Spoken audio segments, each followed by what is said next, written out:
जय हिंद। इस वीडियो में हम लोग क्लास 10th मैथमेटिक्स चैप्टर 6 का और थ्योरम 6.5 का अध्ययन करेंगे। और इससे पहले थ्योरम 6.1, 6.2 और 6.3 और 6.4 चारों को हम लोग देख चुके हैं। लगभग 8 से 9 थ्योरम आता है जो कि काफ़ी इम्पोर्टेंट है त्रिभुज चैप्टर के लिए। उसमें से आज जो है ये 5वां हम प्रूव्ड करेंगे और समझेंगे कि ये थ्योरम जो है इसका नाम क्या है और कौन सा गुणधर्म समरूप का इसमें लागू होता है उसको समझेंगे और कैसे प्रूव्ड करेंगे वो समझेंगे। काफ़ी इम्पोर्टेंट होता है इसलिए कि ये सब जो है आपको 5 नंबर में पूछा जाता है, इसलिए ये काफ़ी इम्पोर्टेंट हो जाता है। तो इससे पहले वाला पार्ट आप देख सकते हैं प्लेलिस्ट पर जाके, या फिर मान लीजिए डिस्क्रिप्शन में रहता है लिंक, वहाँ से भी आप विजिट कर सकते हैं। तो चलिए स्टार्ट करते हैं थ्योरम और समझते हैं इसको।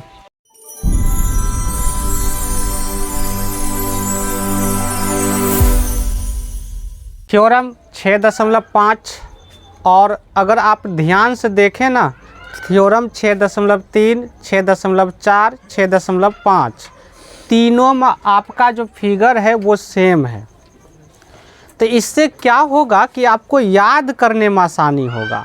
अगर तीनों को ध्यान से देखें कि तीनों में अंतर क्या है, क्या स्टेप है, अगर आप याद रख लेते हैं तो 100% तीनों याद होगा, क्योंकि फिगर सेम है और रचना भी सेम ही है। बस जो दिया है इन्फॉर्मेशन वो थोड़ा सा अलग होता है और प्रूव्ड जो करना है उसका तरीका थोड़ा सा अलग होता है। तो इसलिए उसको अगर थोड़ा ध्यान से देख लें तो याद हो जाएगा तीनों थ्योरम। तो तीन थ्योरम अगर इधर याद कर लेते हैं तो थेल्स प्रमेय तो आसान है, वो याद होगा तो उसका विलोम भी हो ही जाएगा। तो इस तरह से आप 5 थ्योरम को कवर कर सकते हैं। इसके बाद फिर देखेंगे आगे का थ्योरम क्या है तो वहाँ समझेंगे। तभी हम स्टार्ट करते हैं। यहाँ जो थ्योरम कह रहा था ये थ्योरम क्या कह रहा है?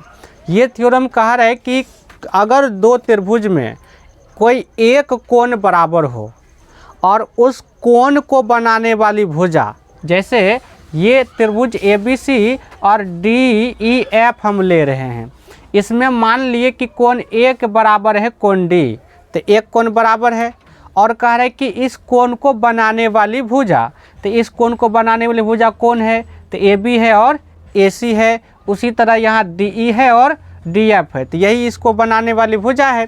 कह रहे कि अगर कोई दो त्रिभुज में उसका एक कोण बराबर हो और उसके अंतर्गत जो भुजा है वो समानुपाती हो। समानुपाती का मतलब AB बटे DE और बराबर होगा AC बटे DF, ये बराबर है, ये कह रहे थ्योरम में। तब जाके कह रहे कि ये दोनों त्रिभुज क्या होता है? समरूप होता है। ये हमको प्रूव्ड करना है। तो करते कैसे हैं? तो जो आपको यहाँ इन्फॉर्मेशन दिया है कि भाई अगर ऐसा होता है तो वो सर्वांग अति समरूप होता है, तो उसका उपयोग अभी हम नहीं करेंगे। हम करेंगे जो पीछे पढ़ चुके हैं उसके मदद से इन दोनों को हम कर देंगे समरूप। तो पीछे कौन पढ़े? तो ए समरूपता नियम पढ़े, उसके बाद एस समरूपता नियम पर है। तो उस दोनों में से किसी का भी उपयोग करके हम इन दोनों को दिखा देंगे समरूप। जैसे ये समरूप हो जाएगा तो एक और नियम हमको मिल जाएगा, SAS समरूपता नियम या फिर कसौटी। तो चलिए इसको स्टार्ट करते हैं और समझते हैं कैसे हुआ। तो हम मान लिए कि माना कि ABC तथा DF दो त्रिभुज इस प्रकार है कि कोण एक बराबर है D तथा AB बटे DE बराबर होगा AC बटे DF, ये आपको बराबर दिया है। तो हमको सिद्ध करना है कि ये दोनों त्रिभुज क्या है? समरूप है। तो हमने क्या किया, यहाँ रचना किए कि फिर वही बात, यहाँ भी 3 कंडीशन बनता है जो कि पहले हम इस पर चर्चा किए हैं, तो इसलिए उस पर हम नहीं जाएंगे। तो यहाँ क्या है कि मान लेते हैं कि AB इससे छोटा है, तो हम क्या करेंगे, जितना बड़ा AB है उतना बड़ा यहाँ DE पर काट लेंगे DP, उसी तरह जितना बड़ा AC है उतना बड़ा DQ काट लेंगे और फिर P और Q को मिला देंगे। तो इसके बराबर ये हो गया, इसके बराबर ये हो गया और A बराबर D आपको पहले से दिया है तो उसका हम इस्तेमाल करेंगे। तो रचना में यही चीज़ हम कर लिए और फिर क्या किए, P और Q को मिला दिए। तो प्रूफ करते हैं कैसे करना है। तो देखिए प्रूफ अगर करें तो मेरा पहले मकसद रहेगा कि ये छोटा वाला ये त्रिभुज और ये छोटा वाला, इन दोनों को कर देंगे सर्वांग-सम। इससे पहले वाला जब प्रूव्ड कर रहे थे वहाँ भी हम सर्वांग-सम दिखाए थे। अब सर्वांग-सम दिखाने के लिए क्या क्या क्या शर्त है, सोचिए। सर्वांग-सम का 4 नियम पढ़े थे। सर्वांग-सम का कौन 4 नियम पढ़े थे कि SAS, SSS, उसके बाद ASA और एक था RHS। ये 4 नियम पढ़े थे सर्वांग-सम के लिए, जो कि नम्मा में है।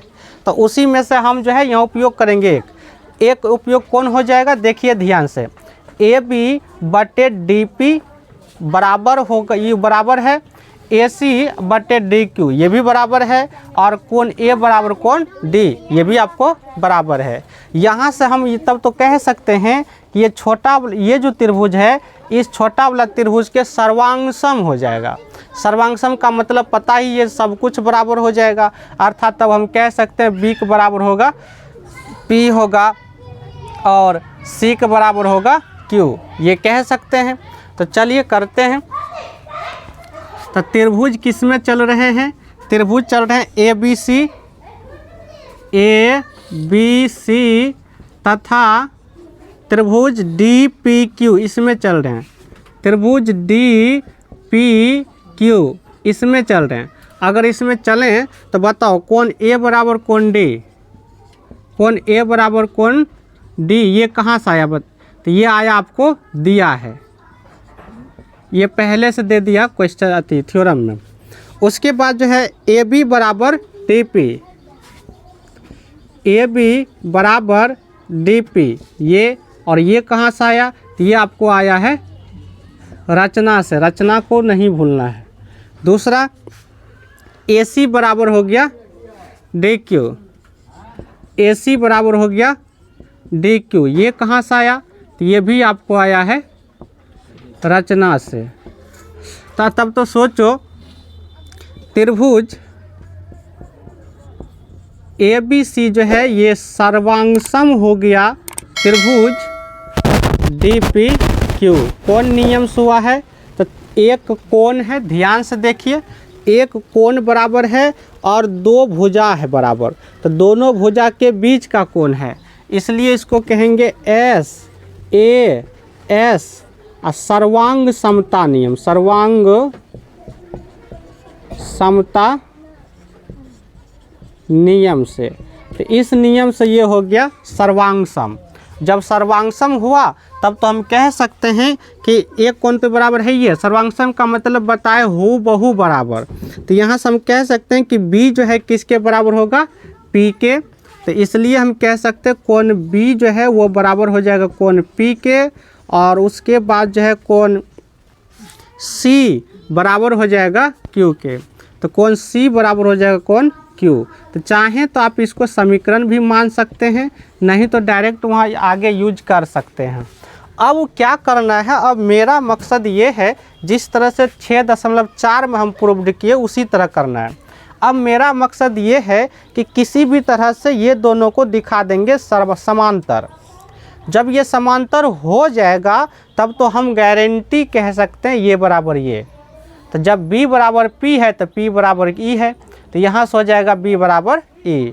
उसी तरह Q बराबर F प्रूव्ड कर देंगे, तो यहाँ देखिए C बराबर Q अभी निकला है, तो तब तो Q बराबर C है, थी F है, तो यहाँ से C बराबर कह देंगे F। तो एक कोण पहले से बराबर है और ये दोनों कोण हम कर देंगे बराबर, तो A समरूपता नियम से ये दोनों त्रिभुज हो जाएगा समरूप। अब सवाल रहा कि भाई इसको समांतर दिखाएं कैसे। तो इसको समांतर दिखाने का एक ही उपाय है, थेल्स प्रमेय के विलोम। और थेल्स प्रमेय के विलोम क्या होगा? थेल्स प्रमेय के विलोम कहेगा कि इतना बटे इतना बराबर आना चाहिए इतना बटे इतना। अगर आ गया तो कह देंगे थेल्स प्रमेय के विलोम से दोनों क्या होगा, समांतर। तो अब मेरा लक्ष्य आगे है समांतर प्रूव्ड करना। वो कैसे होगा? तो ये जो दिया है इन्फॉर्मेशन इसका हम यूज करेंगे। तो देखिए अब यहाँ से हम ले लेते हैं ये वाला इन्फॉर्मेशन, AB बटे DE बराबर है AC बटे DF। AC बटे DF ये है। यहाँ से हम क्या करेंगे, इसको चेंज कर लेंगे। क्यों, यहाँ देखो AB बराबर है DP और AC बराबर है DQ, तो यहाँ से चेंज कर लेते हैं। इसके जगह लिख लेते हैं DP बटे DE बराबर, इसके जगह लिख लेते हैं DQ बटे में DF। अब फिर उसी तरह सोचिए, जैसा कि इससे पीछे वाला वीडियो में बताए थे कि थेल्स प्रमेय का विलोम कहता है कि इतना बटे इतना बराबर होना चाहिए इतना बटे इतना, लेकिन अभी क्या आया, अभी आया है इतना बटे ये पूरे, ये आया है।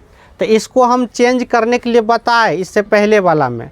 तो अब हम क्या करेंगे, इसको पलटा देंगे और पलटा के दोनों तरफ एक घटा देंगे, और घटा देंगे तो जो अभी कह रहे वो आ जाएगा, जैसे आएगा समांतर हो जाएगा। तो यहाँ से ये हम कैसे कहाँ से इन्फॉर्मेशन रख दिए, तो हमको पता है कि AB बराबर है DP तथा और AC बराबर है DQ, ये पहले से पता है। तो इतना आप पहले नोट कर लीजिए, फिर इसको आगे बढ़ाते हैं।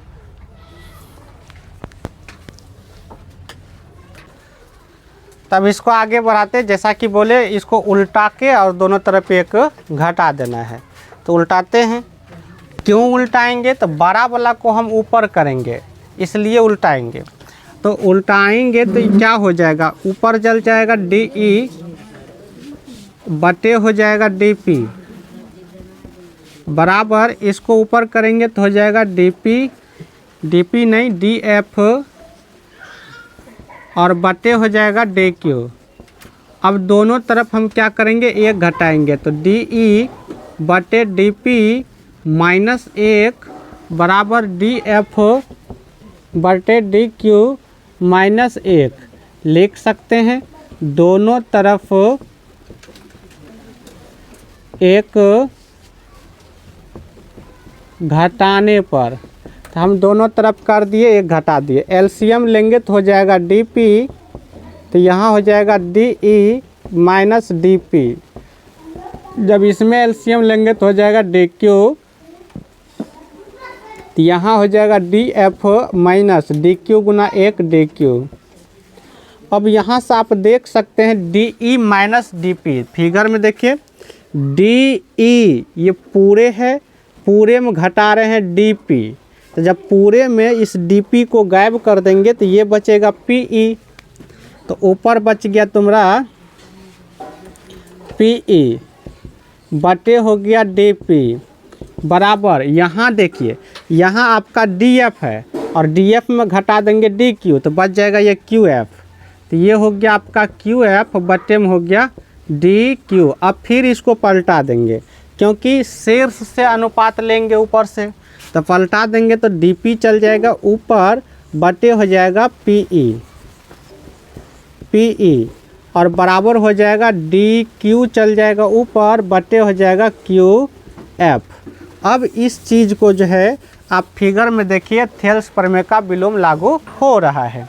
तो देखिए DP बटे PE यानी इतना बटे इतना बराबर आया है DQ बटे QF, और थेल्स प्रमेय का विलोम कहता है कि अगर ऐसा होता है तो ये दोनों क्या हो जाएगा, समांतर। तो यहाँ से हम कह सकते हैं कि थेल्स प्रमेय के विलोम से, हम कह सकते हैं थेल्स प्रमेय के विलोम से PQ समांतर हो जाएगा EF, तो PQ समांतर हो गया EF। अगर ये दोनों समांतर हुआ तब तो हम कह सकते हैं कि P बराबर E। अब ये कैसे हुआ, इसके पीछे वाला में हम सब समझाए हैं कैसे हुआ, और ये दोनों है संगत कोण, इसी वजह से ऐसा होता है। उसी तरह Q बराबर हो जाएगा F, तब तो यहाँ से हम कह सकते हैं कि P बराबर हो जाएगा E, कोण P बराबर कोण हो जाएगा E तथा कोण Q बराबर हो जाएगा कोण F। और यहाँ लिख भी सकते हैं कि ये जो है संगत कोण है, तो संगत कोण है इसीलिए ये दोनों क्या हो गया, बराबर। अब जैसे ये दोनों बराबर है तो थोड़ा सा स्टेप है, तो हम अब ये कर देते हैं, इसको इधर मिटा के।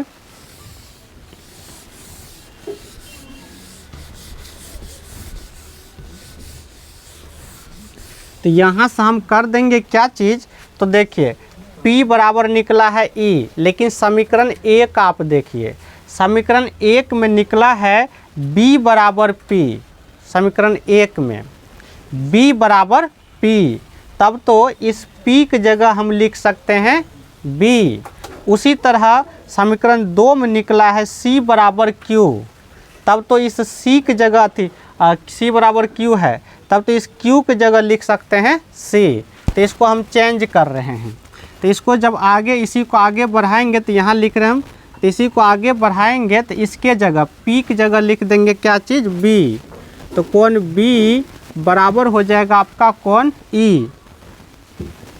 ये कहाँ से आया, समीकरण 1 से। दूसरा है तुम्हारा Q की जगह लिख देंगे C, कोण तथा कोण Q की जगह लिख देंगे C, अब बराबर है F। अब ये कहाँ से आ गया, Q की जगह C, तो ये आया है आपका समीकरण 2 से। अब ध्यान देना है, ये वाला त्रिभुज और ये बड़ा वाला त्रिभुज की बात कर लेते हैं, ABC और DEF में करते हैं। B बराबर आया E और C बराबर आया F। अब पहले से पता है A बराबर D, तो तीनों कोण हो गया बराबर, और जब तीनों कोण बराबर हुआ तो A समरूपता नियम से दोनों त्रिभुज क्या हो गया, समरूप। यही हमको दिखाना है, जबकि पहले से दिया है हमको, जबकि दिया है कोण A बराबर कोण D, तो यहाँ से आप देख सकते हैं तीनों कोण बराबर है, तब तो हम कह सकते हैं अतः त्रिभुज ABC समरूप हो गया त्रिभुज DEF। और यहाँ जो कोण नियम लागू हुआ इसका अब ज़रूरत नहीं है, तो यहाँ कोण नियम लागू हुआ तो यहाँ हुआ AAA समरूपता नियम से, क्योंकि नियम कहता है कि जो थ्योरम हम पहले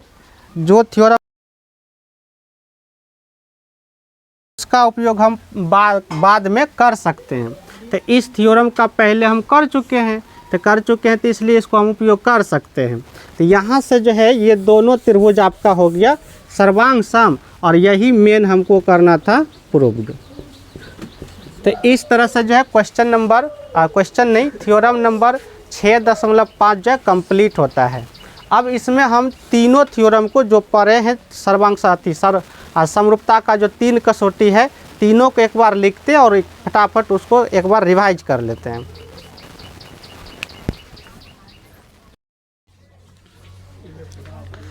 तो अब हम लोग जो है 3 थ्योरम जो पढ़े, तीनों थ्योरम समरूपता का कसौटी है।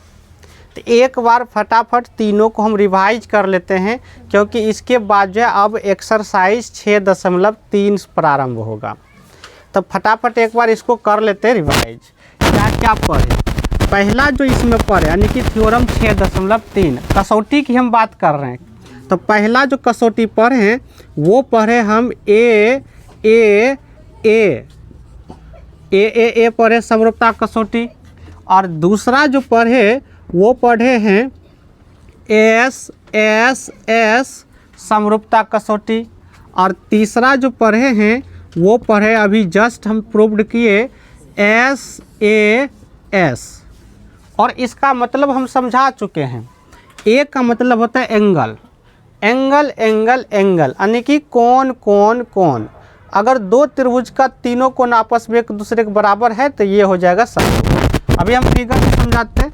एस का मतलब होता है साइड, तो देखते हैं इसका मतलब क्या, और इसी से निष्कर्ष हम निकाले थे ए समरूपता नियम, अगर दो कोण भी बराबर हो तो हो जाएगा। तो खैर इसको हम पहले ही कर चुके हैं डिस्कस, अभी केवल इसको देखना है। तो अगर मान लेते ये एक त्रिभुज है और दूसरा आपका ये त्रिभुज है ABCPQR, ये दो ले लिए, और ये नियम कहता है, ये कसौटी कहता है कि A अगर मान लो P के बराबर है, B अगर मान लो Q के बराबर है और C अगर मान लो R के बराबर है, अगर तीनों कोण एक दूसरे के संगत कोण के बराबर होगा तो उस स्थिति में जो है यानी कि कोण A बराबर कोण P कह रहे हैं, कोण B बराबर कोण Q कह रहे हैं और कोण C बराबर कोण R कह रहे हैं। अगर इस तरह से होता है तो त्रिभुज जो है ABC जो है ये समरूप हो जाएगा त्रिभुज PQR, और इसी कसौटी को कहा जाता है AAA समरूपता कसौटी। तो ये हम इसलिए बता रहे हैं कि अगर आपको थ्योरम नहीं याद हो रहा है, लेकिन याद तो रखना है कि कौन कौन कसौटी है, इसका उपयोग किया जाता है बनाने में, तो इसलिए हम संक्षेप में इसको ले रहे हैं। दूसरा की बात करें तो मान लेते हैं एक त्रिभुज ये है और दूसरा त्रिभुज ये है, इसका नाम P उसी तरह ले लेते हैं ABC और इसका नाम PQR ले लेते हैं। तो ये कसौटी कहता है कि अगर भुजा इसका AB बटे इसका भुजा PQ ये बराबर होगा BC बटे इसका QR और ये बराबर होगा AC बटे होगा PR। ये तो अगर इसका संगत भुजा तीनों आपस में एक ही अनुपात में हो अर्थात समानुपाती हो, तो ऐसे त्रिभुज भी क्या होता है बताओ, ऐसे त्रिभुज भी हो जाता है समरूप हो जाता है। तो ये आपका हो गया दूसरा कसौटी। अब तीसरा देख लेते हैं SAR SAS। तो SAS अच्छा SAR सार्क बोल दिए ना, यहाँ से ये लिए और दूसरा मान लो ये लिए, ये उसी तरह ABC हो गया और PQR। ये कसौटी क्या कहता है जो कि अभी हम प्रूव्ड किए हैं। तो ये जो है अगर मान लेते कोण A बराबर हो गया कोण P यानी इसके बराबर ये होगा, ठीक है।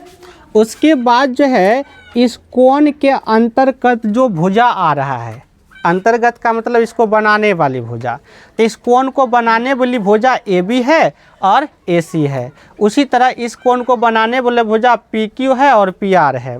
तो कहने का अर्थ ये हुआ कि अगर कोण बराबर हो एक और उसके अंतर्गत भुजा एक ही अनुपात में हो, यानी कि AB बटे हो जाएगा PQ बराबर होगा AC बटे होगा PR। तो अगर ऐसा होता है तो दोनों त्रिभुज क्या हो जाता है, ABC जो है समरूप हो जाएगा त्रिभुज PQR। और यही तीन कसौटी है समरूपता का, लेकिन सर्वांग समता का 4 कसौटी है, इसमें तीने हैं। तो इस तीनों के बाद जो है अब एक्सरसाइज आ जाता है। एक्सरसाइज को हम इसके नेक्स्ट वाले वीडियो में अध्ययन करेंगे। आप तब तक इस थ्योरम को अच्छा से रिवाइज कर लीजिए, क्योंकि जब तक आपको ये थ्योरम नहीं आएगा और नहीं याद रहेगा कि इसमें क्या हुआ है और कौन थ्योरम में क्या हुआ है, तो तब तक आपको वो जो हिसाब सॉल्व करेंगे वो समझ में नहीं आएगा। इसलिए बहुत ज़रूरी होता है। तो इसको रिवाइज कर लीजिए और स्टार्ट करेंगे इसके नेक्स्ट वीडियो में एक्सरसाइज 6.3।